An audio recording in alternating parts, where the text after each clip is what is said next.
Hey guys, welcome back to another episode of the Built Different podcast. In studio with me, I have Keith Waldrop. Did I pronounce that right? Yep, Waldrop. And I'm going to let him introduce himself. Awesome. Keith Waldrop, born and raised here in Southern Missouri. CEO of Asymmetric Solutions, prior Recon Force Recon, and MARSOC Raider. Let's jump right into it. So, your military background, you said MARSOC Raider and Force Recon. Recon, yeah. Okay, so what made you interested in the military? So I was always interested in the military. You know, I grew up down in Southern Missouri here, a small town called Caledonia, which I don't expect many people to know where that's at. Graduating class 28 people, give you an idea how small it was. You know, most people know Farmington. It's about another 35 minutes southwest of Farmington. Okay. But you know, I always wanted, you know, was drawn to, you know, military everything. You know, I grew up, you know, on 40 acres. Me, my brother, and sister in the middle of nowhere. So, you know, hunting, fishing, and, you know, riding bikes and that, and like the whole running around with guns and fighting for your country thing just always kind of intrigued me. And from the time as early as I can remember, that's, you know, all I ever wanted to be, all I ever wanted to do.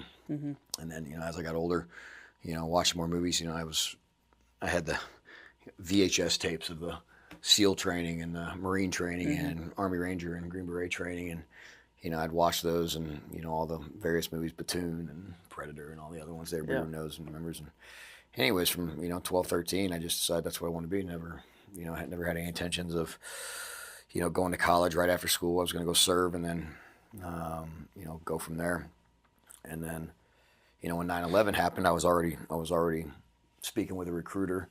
9/11 occurred, and like I said, I'd planned on trying to become a Green Beret Ranger/Green Beret. And the Marine Corps was able to get me out immediately, and there was a process for the Army that was going to take a little longer, so I ended up shifting gears and joined the Marine Corps. You know, my grandfather was a Marine. I don't come from a military family or anything, but my grandfather was a Marine. My father was not in the military. A couple of my uncles, you know, did some time, but it ain't like we're a military family. It's just what I always wanted to be. Always had a lot of respect for those guys, and you know, like I said, when it comes to movies and stuff like that, I watched enough of it that as a kid I was just programmed. That's what I want to be, what I want to do. So I guess what drew you kind of to that side of, you know, MARSOC and stuff like that? What really interested you in that? Because that was, you know, the idea of being in a small team, you know, selected and assessed small group of guys that you know, the powers to be are putting the fate of whatever mission that you could be sent on in your hands was something that just intrigued me. You know, I've said in other interviews, and people ask, you know, about things like that. The movie Predator is still to date one of my favorite movies. You know, it's awesome if you've ever seen a movie Predator, Arnold Schwarzenegger and it. But honestly, even though it's a science fiction movie, you know, that movie, you know, those guys heloing in and getting dropped in the middle of the jungle and handful of guys to go, you know, recover these cats and accomplish this mission was something that, like, really just as a kid was like, man, that's what I want to be. Right. And you know, even though I like the military as a whole, you know, special operations, you know, the thought of being in front of the front line, you know, doing your thing, really just was what I want to be. You know, whenever I guess there's a certain personality trait that when people say nobody can make it, you know, 1% make it, 10% make it, whatever, like, I don't know, I was just one of those kids that was like, I could make it, you know. Right. And that's what I went for. So I guess how long did the process take for you to actually get there? I'm assuming, I don't know this for a fact, but I'm assuming you probably went to like a regular Marine unit first, or Yeah, so when I first joined the Marine Corps, you know, like I said, I was already talking with an Army recruiter and was going to go the Ranger route, Green Beret route. That's what I wanted to be, because they had a pipeline process to go that route. Right. I didn't even know anything about Recon Force Recon. I just knew the Marines were. I was pitched the whole, you know, Marines are Marines. We're all fighters, and you know, you want to go and fight, join the Marine Corps. You know, forget that Army stuff. We're all like Green Berets. And blah, blah, blah. You know, obviously, I know now that's not accurate. You know, God bless the Marine Corps, but there is very distinguishable differentiators in the various sectors of the Marine Corps. So yeah, I did boot camp. You know, boot camp's 3 months long, and then you know, you go on leave, and then went to MCT. Ended up getting a MOS test. I grew up in a construction family, so originally I was going to go the infantry route just because I planned on just going to fight the war, do my time, come back. And, Marine Corps crews were like, all Marines go and fight, if what are you going to do when you get out? And I'm like, well, I grew up doing construction. I'll probably go back to doing construction. That's what I like doing. That's what I grew up doing. He's like, well, why don't you pick an MOS like that? And I'm like, okay. So they put me in this, 3000 series MOS designator going into boot camp. And, out of boot camp, you got assigned your designator, which ended up being, it was either between a heavy equipment operator or, diesel mechanic and various other things in the 3000 sector. So I ended up getting assigned, as a diesel mechanic. Well, it was boot camp. I realized that the recruiter was full of shit, right? And not everything was the same. And the drill instructor would bust my balls because I'm like, I was just a super motivated, in the Marine Corps, kind of like motards. Like, that's all I want to be, was just a fighter. So I did boot camp, got my MOS designator in boot camp. They sent me to MCT, which is a condensed version of what's called SOI, School of Infantry. So MCT is a shorter version of that because you're not going infantry. You're just learning basic infantry skills because all Marines are riflemen and all that. Which that was a couple months, and then got sent over to, the 3000 series schools in North Carolina, which was another 4 months. So I was about 9 months in, 10 months in, and every step of the way was talking to my leadership going, I didn't sign up for this, And at that point I'd learned about, special operations, force recon. And they said, well, there's nothing you can do now. You have to finish your first pipeline, and then you can try out for that. So, after I finished my MOS school in North Carolina, Jacksonville, North Carolina, they said when you check in your first unit, just let them know what you're wanting to try to do, because that's where you can actually start to do it. So I was the, young-ass 18-year-old Lance Corporal, and no kidding, on check-in with the first sergeant and the command. The day of check-in, I said, I want to try out for Force Recon. This ain't what I wanted to do in the Marine Corps. I want to go fight the war. And I'll never forget this. And First Sergeant Brown was who my first sergeant was. If it wasn't for him, I'd have never got a chance to do this. But he's like, you just got here. Like, give us a shot. Like, you're already trying to leave and you just got here. He said, give me 90 days. So I did another 90 days at the unit. During that time frame, I was training the entire time, preparing for selection, because he had said, give me 90 days. If you still want to go, we'll see where you're at. So at this point now, I'm, about 13 months in. And on my 90-day mark, went in there, talked to First Sergeant Brown. He held up to his word, allowed me to attempt selection. Went and took selection, and then passed selection, and then got slotted to go to the basic reconnaissance course, and that become an 0321 reconnaissance Marine. So that process between pre-BRC, being a roper, which is what you do prior to getting sent to school, where they just thrash you and try to break you and get you to quit and all that good stuff. I was that for a few months before I got to go to school, and school's another 3 months. And then you got, jump school, dive school, SERE, all that stuff, which ends up being almost a year pipeline when it's all said and done. So long answer, simple question. What it ended up being total between from boot camp to actually becoming a reconnaissance/force reconnaissance Marine, I was right at about 19 months, which is why I missed the invasion, because I was in this process during the invasion. And I started out at 3rd Recon Battalion in Okinawa, and they didn't get in the mix until OAF2, the middle of OAF2. So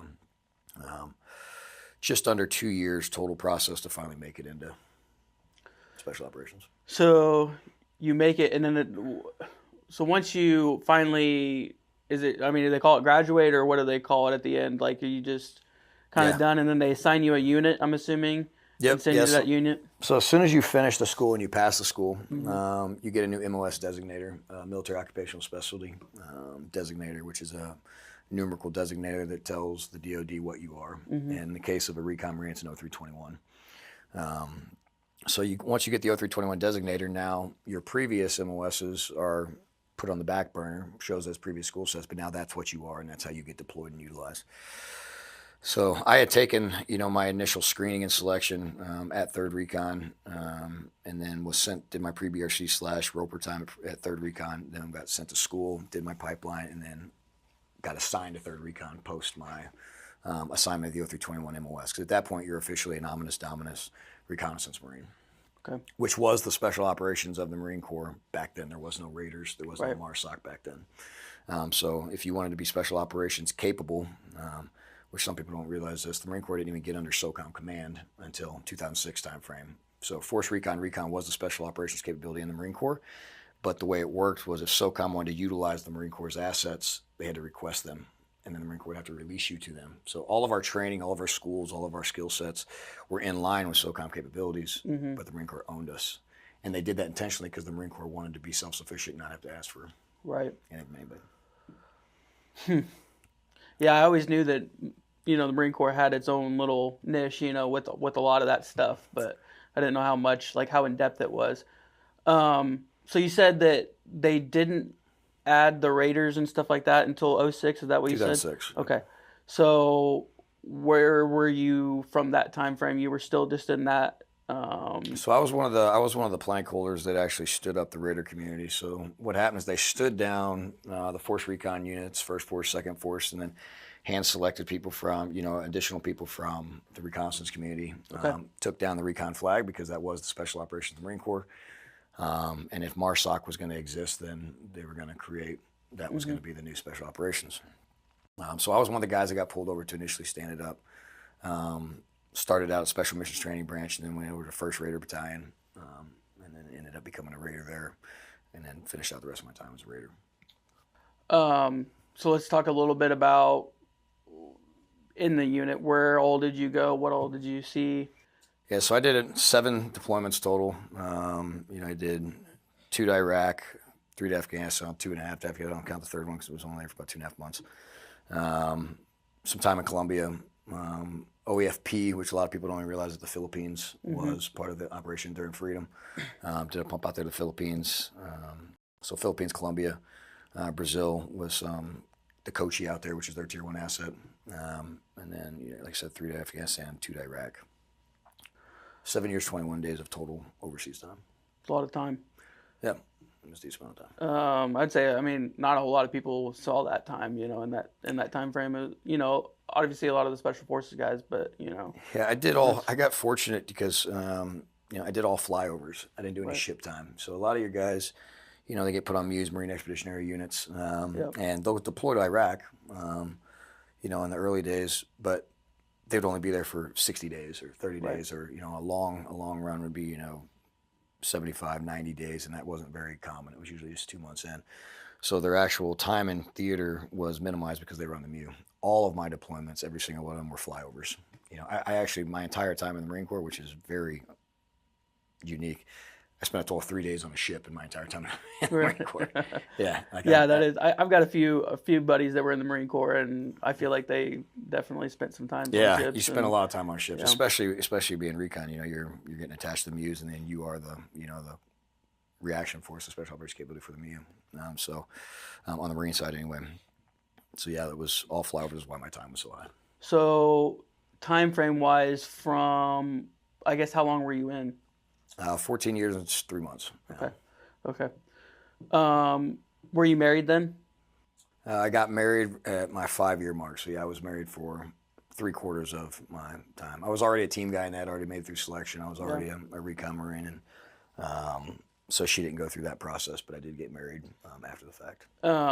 And I'm sure you'll have the same opinion, but I feel like being in the military and having a family is kind of it's a hard thing to traverse for a lot of people. Did you guys kind of experience that? Did you have kids and stuff like that whenever you were in? Yeah, I did. I have actually now I have 4 kids. While I was in, we had 3 of them. The reason that I didn't stick around and retire is because we ended up having the kids. And I did, like I said, back to back pumps. The only break I took was when I blew my knee out and did that time in Special Missions Branch with my knee blown out. And I wasn't going to leave the teams, so I had 2 daughters while I was in, and then we had my son. And then when we had my son, I came off that 7th pump and was working back up to head out on my 8th. I was a team chief at that time with 3rd Raider Battalion, and had extended on contract twice, and was Master Sergeant Select and getting ready to pick up E8 and all that good stuff. But my schedule, for the next 2 years was forecasted out I was going to be home combined time, roughly about 5 months and 2 years combined time, based off the workup, the specialty schools that I had to go to, and then the actual deployment itself. And yeah, I was walking out the door one day, and there's my wife holding my son, going, "You going to keep doing this?" And I already had my education, speak a couple languages, got my clearances, all that good stuff, and had opportunities. Grew up doing construction, some new other skill sets, and really on a whim, just decided, because I had to re-enlist or get out. Right. I decided to get out, and but it is rough. I averaged 7 to 9 months a year gone every year. When my oldest daughter Callie had turned 8, I remember me and my wife sitting down and figuring out how much time I'd actually been home. And when she turned 8 years old, I'd been in the same state as her, not necessarily home, but just in the same state as her, less than a year and a half of her life. And by the time she turned 8 years old. So it is a rough, especially when the war was kicking hot and heavy. It's a rough life for a family. Right. But the support networks and in the soft community are pretty good, and you meet some good people, and as long as you don't tie to the wrong people, you hear all the horror stories about the Jodies and all that crap that happens while you're deployed. But as long as you stay away from the bad stuff, the family stuff is doable, but it is rough. Yeah, it is rough. So you get out. What happens next? So when I got out initially, I was going to try to be a normal guy, because like I said, I'd averaged 7 to 9 months a year gone every year. Had missed a lot of my kids growing up at that point. We just had my son, and it's like, all right, I've done this for long. I'm still young. I'm going to go back to doing what I enjoy doing. Like I said, I already had my undergrad in, liberal arts and management, but I like construction. I've always enjoyed construction. Grew up doing it. I like tangible items and finishing your work and seeing what you do. And I ended up working on my welding stuff and getting my X-ray certs and stuff like that, and got tied to Local 562 up here in St. Louis. Was doing some pipe welding with Local 562, making good money. It was good. Between the overtime and hours worked and all the benefits and that you can get, you're clearing 6 figures and all that once you get up in there. So I was doing well, but did that for about 9 months, and some great guys there. I still keep in touch with them. I still chat with those guys and grab a beer every now and then. But very quickly was like missing the environment and the type of guys that I was around, which is probably what drives a lot of guys from our world, my world, back into what I do now. Right. Because you miss being around those type of people and in that environment. Absolutely. So.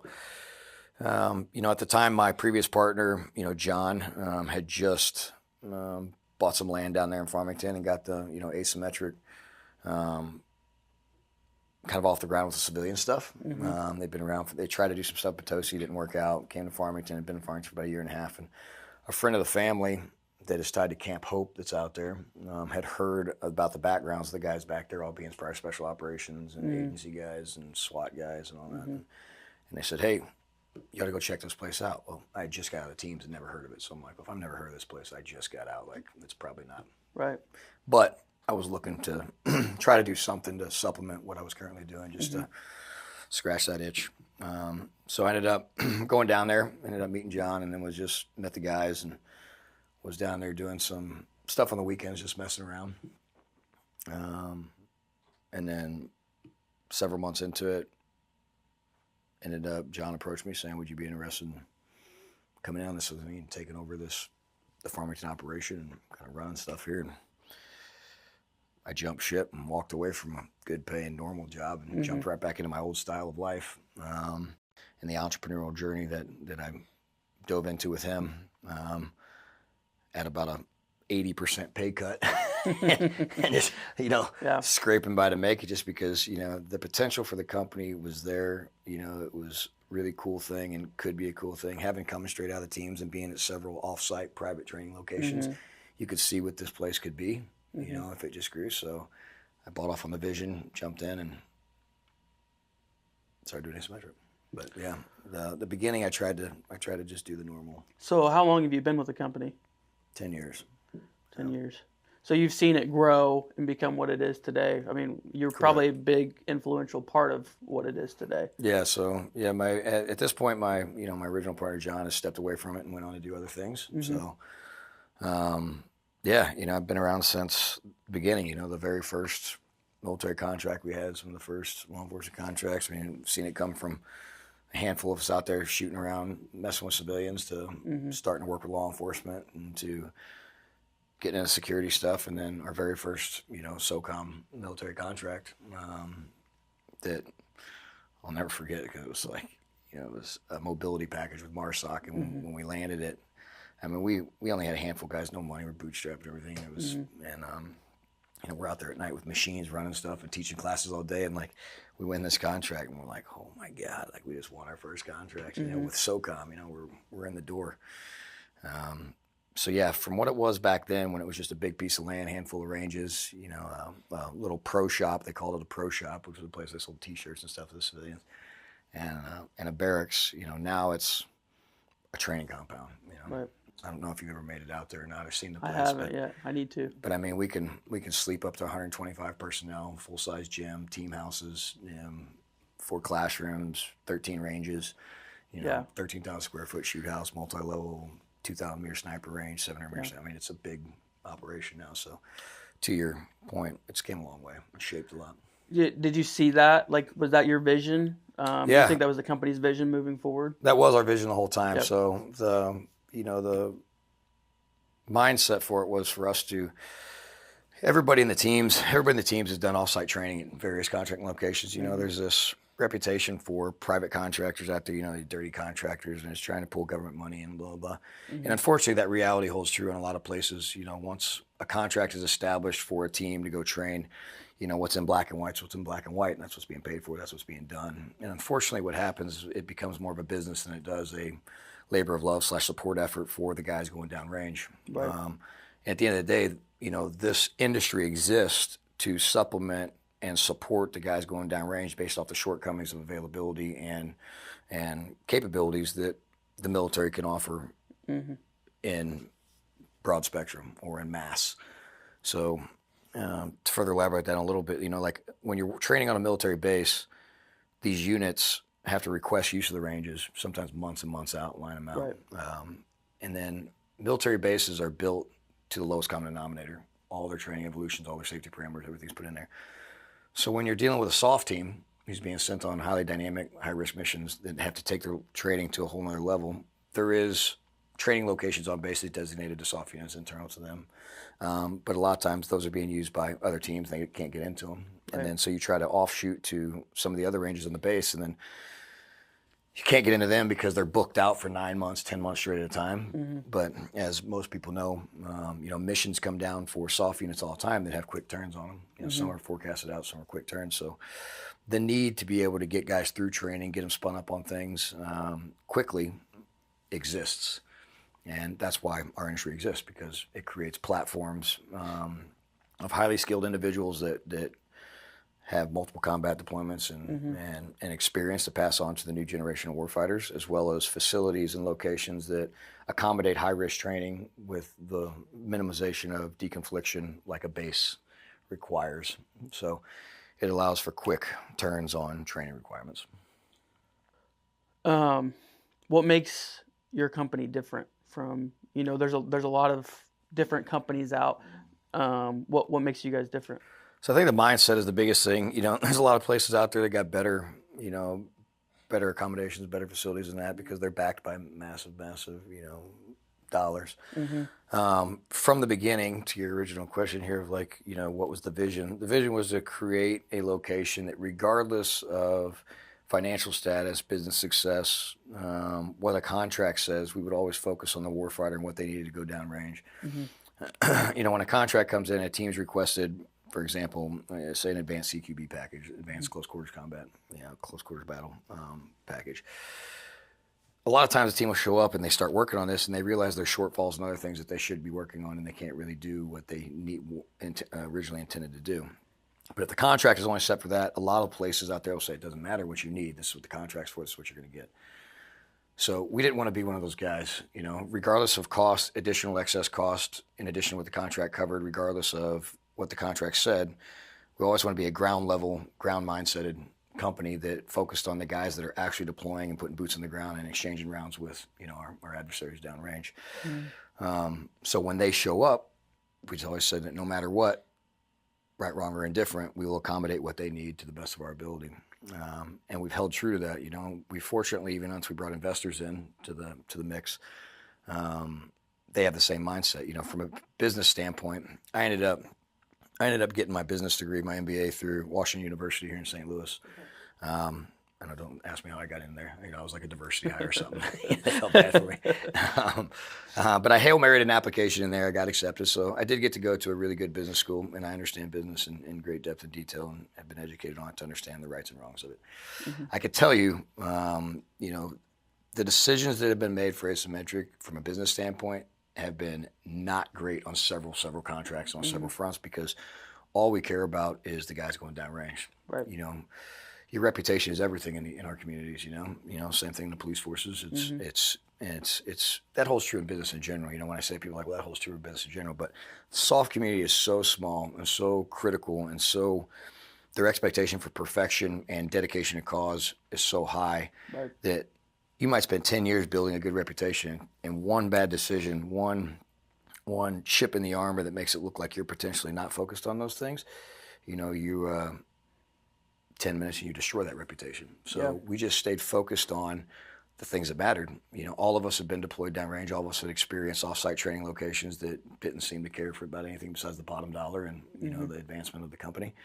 And we'd said, no matter what, we're not going to be that. We're just going to make sure the guys going downrange leave this place and we can sleep at night knowing that we contributed to their potential survivability and increased lethality. And fortunately, even with those bad decisions and having to tell the investors over and over, like, yeah, you know, we lost money on this because we changed this and we did this, but, you know, the guys needed this and needed that. They're, you know, they had the financial capability to help keep supporting us and allow us to continue to build, and they understood and agreed with the mindset. And, you know, that's what made us different, is a lot of your financial backers would not tolerate something like that.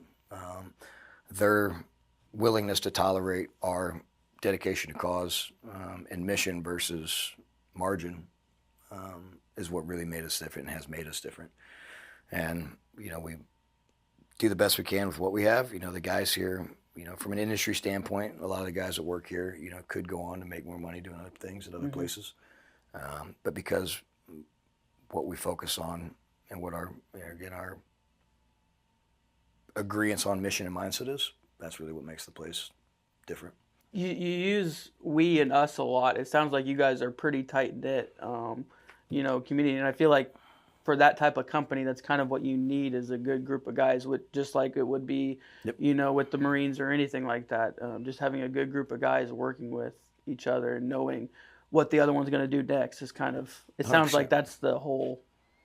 100%. I mean, it's a bottom-up organization. You know, soft. You know, the conventional military as a whole, as well as, you know, on the law enforcement side, on the patrol side, it's a very top-down organization. Yeah. Everything's top-down driven. You know, but then when you get into your special tactics units and your special operations side, it's a bottom-up. Yep. It's a bottom-up organization. Everything is driven by the guy on the ground that's doing the fighting, that's kicking in the door, and he's the one driving the train.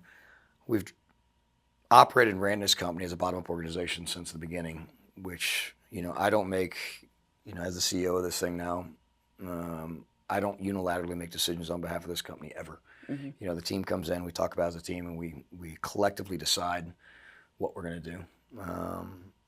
All the way down to bringing people in and people going out. You know, when guys come in, they screen to work for the company.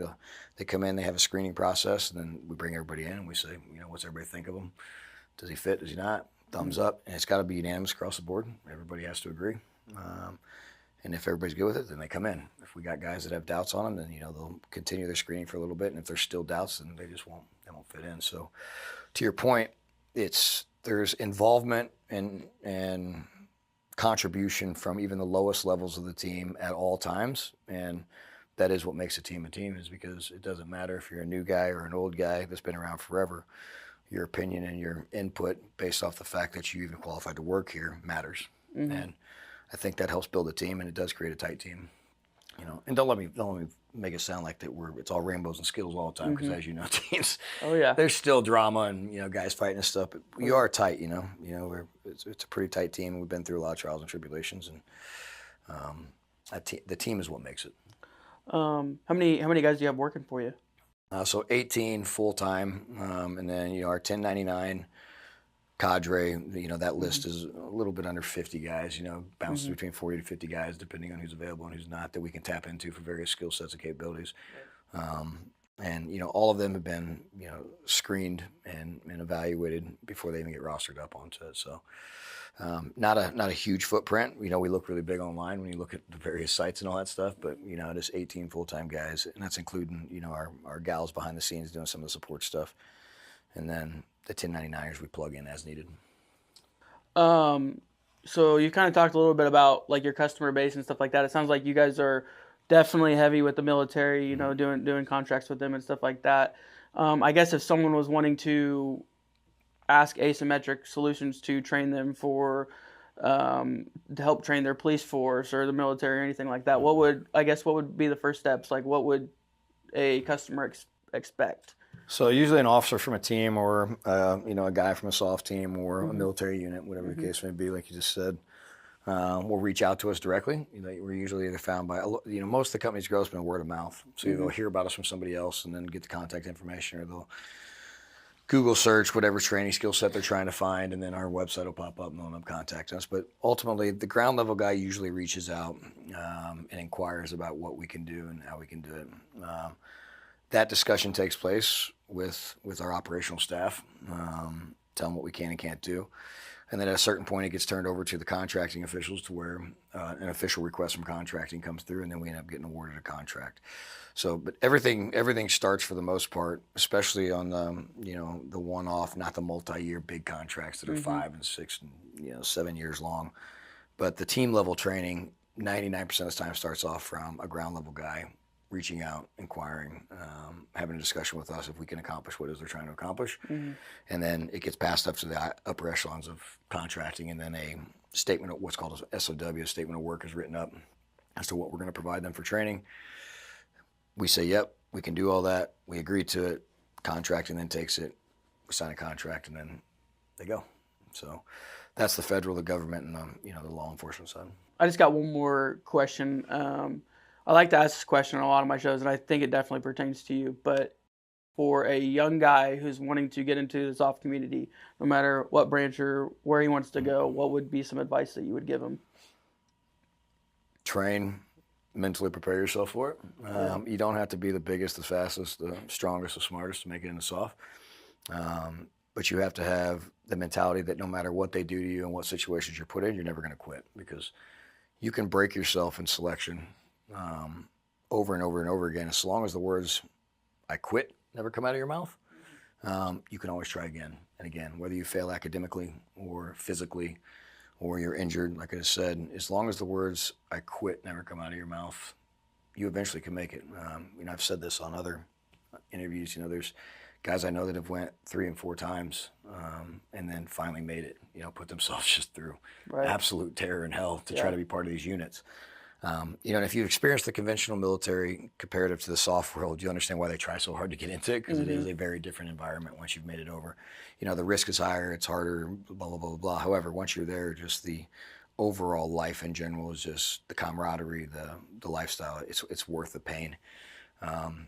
So the number one piece of advice would just be mentally prepared to accept really potentially dying, because that's what the selection process does. It pushes you to a point where you think you're just done. You're done. You're gonna die. Being mentally strong and convincing yourself that no matter what they do to me, no matter what they try to do to me or actually do to me, I'm not gonna quit. Right. Would be the best thing anybody can do. And if that's something you're not willing to do, then you should second guess whether or not you really want to be part of these units, because that's what it's going to take. Throughout the selection process, is a complete and utter desire to be part of it, no matter what is done to you.